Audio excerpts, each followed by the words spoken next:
Sir, myself coming from village area, I feeling कि वाह क्या एक्टिंग कर रहा है। जाएगा इंटरव्यू खत्म होता। मुझे जेन्युइनली फर्क नहीं पड़ता, पहली पिक्चर से मजाक उड़ा रहे, मेरा क्या विराट कोहली का मजाक उड़ाया जाता है।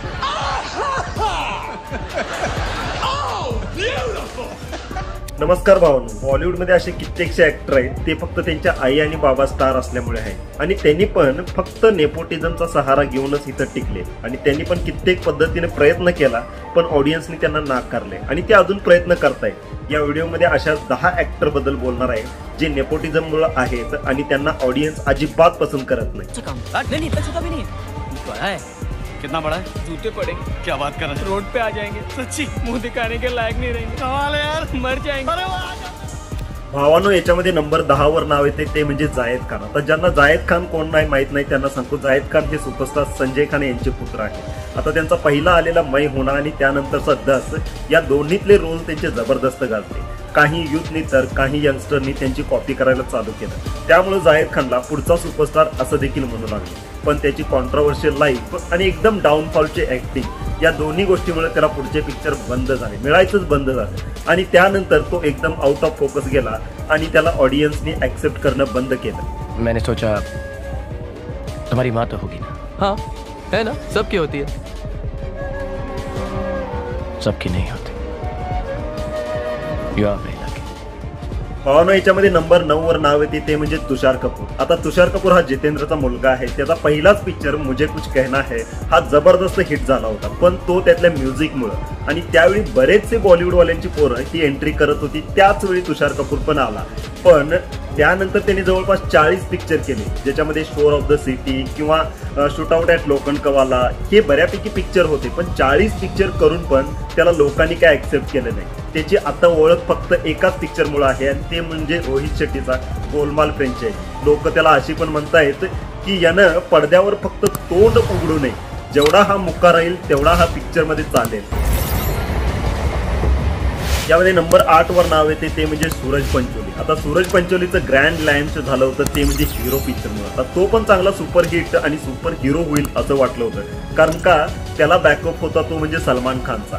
तरी पण त्याच्या अगदी कॉन्ट्रोवर्शियल लाईफ आणि ओव्हर ऍक्टिंगमुळे त्याला कुठल्याच प्रोड्युसरनी त्याला काय म्हणजे हवाच दिली नाही आणि त्याला कुठल्या प्रोजेक्टमध्ये घेतलंच नाही आणि शेवटी त्याचा पण डाऊनफॉल चालू व्हायच्या आधीच झाला। Case where the accused has gone to court and said कि मेरा ट्रायल चलाओ।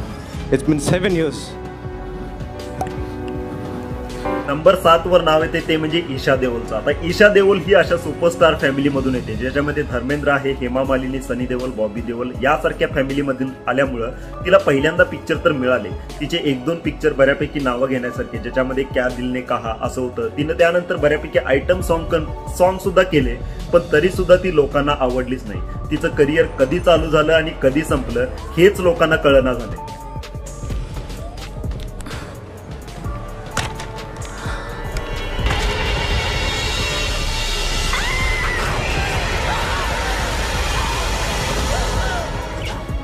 यामध्ये नंबर 6 वर नाव येते ते म्हणजे जॅकी बगनानी। आता जॅकी बगनानी हे प्रोड्युसर वासू बगनानी यांचे पुत्र आहेत। त्यांचा पहिला पिक्चर फालतू नावाचा हा चांगला होता, पण त्यानंतर सुद्धा त्याला कुठल्या प्रोड्युसरनं काहीही किंमत दिली नाही। त्यानंतर इतके सगळे पिक्चर पडत चालल्यामुळे त्यांनी OTTवर आलं आणि OTTवर त्यांच्याच बापाच्या प्रोडक्शन हाऊसमध्ये ते बऱ्यापैकी ऍक्टिंग करायला लागले। आता त्यानंतर ते आपल्या वडिलांबरोबर असिस्टंट प्रोड्युसरचं काम करायला लागले आणि ते सध्या पूजा एंटरटेनमेंट याचं काम बघतायत, पण पूजा एंटरटेनमेंट सुद्धा आता एकदम डब घायला आलंय। I want Indian passport. And you? American. यामध्ये नंबर 5 वर नाव येते ते म्हणजे सोनम कपूर। सोनम कपूरचा तर ग्रँड लॉन्च झाला होता, म्हणजे तिचा लॉन्च असा झाला होता की ही नेक्स्ट रेखा किंवा हेमा मालिनीची जागा घेईल असं वाटलं होतं, पण तिला इतर ऍक्ट्रेस प्रमाणे म्हणजे जसं प्रियंका चोप्रा असू दे किंवा दीपिका, आलिया यांना जसं सक्सेस मिळालं तसं तिला काही मिळालं नाही। तिनं भल्यापैकी म्हणजे भारतातले सगळ्याच देशातले सगळ्या राज्यातले पिक्चर केले, म्हणजे त्याच्यामध्ये नॉर्थ, ईस्ट, साऊथ, वेस्ट सगळीकडचं पिक्चर केलं, पण यश काही तिच्या हाती लागलं नाही। I don't think the industry is that forgiving though, unless the father has like tons of money and they're constantly producing films for the person. अच्छा।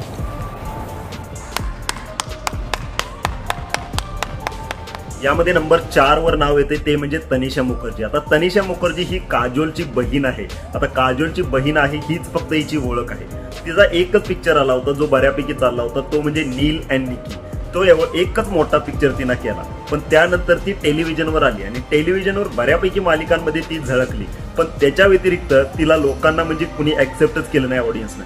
ती एक अशी ऍक्ट्रेस आहे जिला लोक तर बऱ्यापैकी ओळखतात, पण तिचा पिक्चर आला की ते पिक्चर काय बघायला तिचा जात नाही. बहुत सारा काम करना है.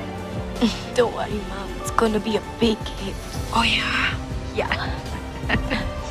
यामध्ये नंबर 3 वर नाव येते ते म्हणजे उदय चोप्रा. आता उदय चोप्रा हे यश चोप्रा यांचे सुपुत्र. आता आदित्य चोप्रानं असं सरळ म्हटलं की त्यांनी त्याच्या भावाला अक्षरशः सुपरस्टार बनवण्यासाठी खूप मेहनत केली, त्याच्यासाठी कित्येक पिक्चर काढले, पण त्याला लोकांनी काय ऍक्सेप्ट केलं नाही ऍक्टर म्हणून. आता त्याचा धूम पिक्चर तुम्हाला आठवत असेल, धूम मधलं त्याचं अलीचं कॅरेक्टर जेवढं चाललं तेच त्याचं करिअर, तेवढंच त्याचं करिअर. त्याचा एकटा पिक्चर आला होता, त्याचा डेब्यू झाला होता मोहब्बते पिक्चर मधून, पण त्याचा एकट्याचा पिक्चर जो आला होता ना त्याला काही लोकांनी बघितलं नाही. त्याला ओळखलं जातंय फक्त अलीच्या कॅरेक्टरमुळे जे त्यानं धूम मध्ये केलं होतं, आणि ते पण धूम 3 मध्ये पण तेवढं चाललं नाही. आणि यानंतर त्याला आता कुठले पिक्चर मिळतील किंवा कुठला प्रोड्युसर त्याला पिक्चर मध्ये घेईल असं काही वाटत नाही.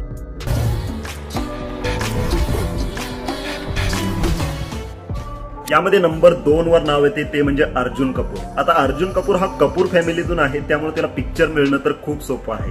त्याचा तर लॉन्च म्हणजे यशराज फिल्म्स मधून झाला होता, त्यामुळे त्याला पिक्चर सहजासहजी मिळतात. 1-2 पिक्चर मध्ये त्याची ऍक्टिंग बऱ्यापैकी वाटली, पण त्यानंतर मोस्ट ऑफ द फिल्म्स त्याच्यामध्ये ज्यानं काय ऍक्टिंग केली आहे ना त्या काही लोकांना आवडल्या नाही. म्हणजे त्याच्यावर अक्षरशः म्हणजे पिक्चरचे डायलॉग्स कमी आणि तो असा ऍक्टर आहे ना त्याच्यावर मेम्स जास्त बनलेत. आता त्यानंतर त्याला रोहित शेट्टीनं त्याच्या सिंगम 3 मध्ये घेतलं आणि त्यांना बऱ्यापैकी रोल दिला आणि तो आता त्याच्यामध्ये बऱ्यापैकी त्यानं प्रूव्ह केलं. हिंदुस्तान.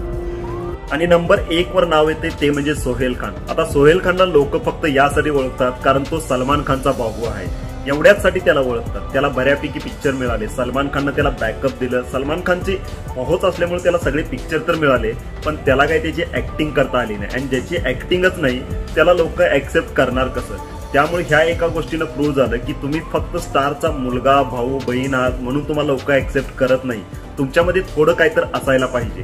त्यामुळं सलमान खानचा भाऊ आहे तरी पण तो चालला नाही, त्यासाठी तो नंबर टॉपला आहे. भावानो, हे मला वाटणारे ऍक्टर्स आहेत ज्यांना नेपोटिझम असून पण लोकांनी ऍक्सेप्ट केलं नाही. जर तुम्हाला असे कुठले ऍक्टर्स बाकीचे वाटत असतील तर नक्की कमेंट करा खाली.